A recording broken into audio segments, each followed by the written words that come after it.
Supercars are supposed to be untouchable, the pinnacle of speed, the kings of the road. That's what the commercials tell you. But what if everything you thought you knew was wrong? Because on this list, there are 5 motorcycles that don't just keep up with supercars, they humiliate them. And the number 1 bike? It doesn't just beat them, it makes a Bugatti look slow. We're talking real numbers, real acceleration, real machines you can actually buy right now. Not concept bikes locked behind a velvet rope at some auto show, not prototypes that exist only in a manufacturer's press release. These are production motorcycles, street legal, available at your local dealership, and they are pulling performance numbers that would make most supercar owners deeply uncomfortable. Here's the thing that most people don't understand about motorcycles versus supercars. A supercar has to move thousands of pounds of steel, glass, and luxury interior from a dead stop. A motorcycle doesn't. The physics are completely different. When you strip away all that weight and keep the power, or even increase it, you get something that accelerates in a way that feels almost illegal. And in some cases, the numbers are so extreme that even experienced riders struggle to process what's happening beneath them. Every bike on this list is available in the United States. Every number you're about to hear is verified, real-world data, not manufacturer marketing. And every single one of these machines has, at some point, left a supercar behind at a traffic light while the driver was still figuring out launch control. 5 bikes, 5 levels of insane. And by the time we get to number 1, you'll understand why no car company has ever made anything that touches it. Number 5, and we're already in dangerous territory. The Yamaha R1 makes around 200 horsepower. That alone isn't shocking until you realize the entire bike weighs less than 450 pounds. Think about that. Most supercars weigh over 3,000 pounds. This thing tips the scale at less than 1/6 of that. Same power, a fraction of the weight. The math is brutal. 0 to 60 in under 3 seconds flat. That's quicker than an Audi R8, quicker than most versions of the Porsche 911 Turbo. Machines that cost 2, 3, 4 times as much as this Yamaha, and the R1 pulls away from them before they even get out of second gear. On paper, it shouldn't be possible. On the road, it absolutely is. What makes the R1 even more impressive is the technology packed behind that number. Yamaha borrowed directly from their MGP program, the same series where the fastest motorcycle racers on the planet compete. The R1 runs a cross-plane crankshaft engine that delivers power in a way that feels almost violent. There's no gradual buildup. It hits, and it keeps hitting. But here's the thing. The R1 is just the starting point. If this is number 5, you already know where this is going, and it gets significantly crazier from here. Now this is where things get serious. The BMW S1000RR doesn't just raise the bar, it moves it to a completely different floor. We're looking at 205 horsepower out of a 4-cylinder engine that revs past 14,000 RPM. And BMW didn't stop at raw power. They loaded this bike with electronics that rival what you'd find in a Formula 1 car. Traction control, cornering ABS, launch control, all working together to make sure every single one of those 205 horses actually reaches the ground. 0 to 60 in about 2.6 seconds. Let that land for a second. That puts the S1000RR in hypercar territory, not sports car territory, not supercar territory, hypercar. We're talking acceleration that competes with the Porsche 918, the Ferrari LaFerrari, machines that cost over $1 million. The BMW starts around $17,000. What separates the S1000RR from the rest of the pack is its launch control system. Most bikes with this kind of power will spin the rear wheel, lose traction, and waste precious fractions of a second. The BMW calculates and corrects in real time, managing throttle, ignition, and power delivery, so the launch is as clean and violent as physically possible. It's not riding a motorcycle at that point, it's being fired out of something. And yet, as insane as all of that sounds, it still gets beaten. Something even quicker is coming, and it's Italian. And then there's this. The Ducati Panigal V4 is not a motorcycle that was designed for the road and then made to look fast. It was designed for the racetrack and then made street legal almost as an afterthought.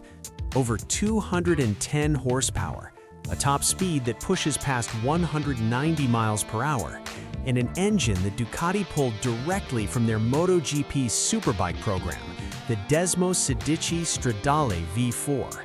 That engine has no business being on public roads. Ducati put it there anyway. The way this bike builds speed is genuinely unsettling. Most motorcycles accelerate hard. The Panigal V4 doesn't accelerate, it explodes. There's a moment right around 6,000 RPM where the power delivery shifts and everything suddenly feels twice as intense. Riders who've switched from other superbikes to the V4 describe it as a completely different experience, like the bike is alive, like it's pulling you forward instead of the other way around. Aerodynamics play a massive role here too. Ducati added winglets, the same kind you see on Formula One cars, directly to the bodywork of the Panigal. At speed, those wings generate downforce that keeps the front wheel planted. Without them, at 180 miles per hour, the front end would lift. That's the level of performance we're dealing with. A street bike that needs active aerodynamics just to stay on the ground. It sounds like nothing could top this, and honestly, most things can't. But what's coming at number 2 surprises almost everyone, because it doesn't look like it belongs on this list at all. Now this one catches people off guard every single time. The Kawasaki Ninja ZX-14R doesn't carry the same visual aggression as the Ducati or the BMW.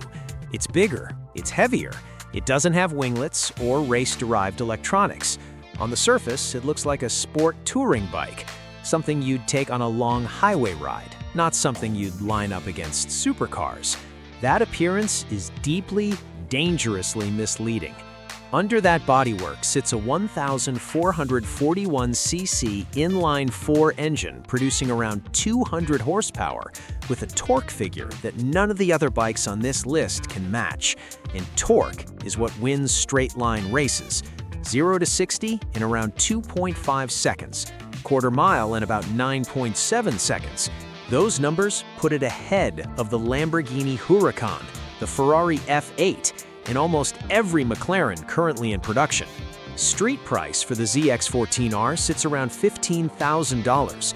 The cars it's beating start at $200,000. What makes the ZX-14R a legitimate monster is its ability to sustain that acceleration. Smaller superbikes run out of steam as speeds climb. The ZX-14R doesn't. Its massive displacement engine just keeps pulling through 100 miles per hour, through 150, still building, still accelerating in a way that most bikes can't maintain. It doesn't run out of power, it runs out of road. Nobody expects the ZX-14R to be this fast, and that's exactly what makes it so dangerous. But even a bike that beats Lamborghinis in the quarter mile, doesn't take the top spot. Because number 1 isn't just fast, number 1 is in a category by itself. Here it is, the one that changes everything. The Kawasaki Ninja H2 is the only production street motorcycle in the world with a factory-fitted supercharger. That is not a modification, that is not an aftermarket upgrade. Kawasaki, one of the most respected motorcycle manufacturers on the planet, looked at what was possible with a naturally aspirated engine and decided it wasn't enough. So they engineered their own centrifugal supercharger, built it into the bike from the ground up, and put it into production. Over 230 horsepower from a motorcycle you can ride to work. 0 to 60 in approximately 2.3 seconds. That is faster than the Bugatti Veyron, faster than the Lamborghini Aventador, faster than the Ferrari 812 Superfast. The H2 covers the quarter mile in around 9.5 seconds at close to 150 miles per hour. Those are numbers that were considered impossible for a street motorcycle just 15 years ago. Kawasaki made them the standard. The engineering behind this bike is almost offensive in its ambition. The supercharger spins at up to 130,000 RPM. That's not a typo, and it forces compressed air into the engine at a rate no naturally aspirated design could achieve. The frame was built to handle the stress of that output. The aerodynamics were developed in a wind tunnel. Even the brakes were engineered to manage the kind of speed this bike reaches on public roads. Every single component was built around one idea: more. And here's what makes the H2 truly remarkable. No other major manufacturer has followed. Honda, Yamaha, BMW, Ducati, none of them have released a supercharged production street bike to compete with it. Years after the H2 launched, Kawasaki still holds this territory alone. That's not just impressive engineering, that's dominance. And until someone else steps up, the Ninja H2 sits at the top of this list, not just unchallenged, but untouched. Supercars are fast. Nobody's taking that away from them. But these 5 motorcycles operate in a different reality. A reality where a $15,000 machine beats a $300,000 car off the line, where a supercharger on 2 wheels outpaces cars that took teams of engineers years to develop. Speed is relative, but what you just watched, that's the truth about what's actually fast. So here's the question. If you had the choice right now, a $300,000 supercar in the driveway, or one of these bikes for a fraction of the price, drop your answer in the comments. I read every single one.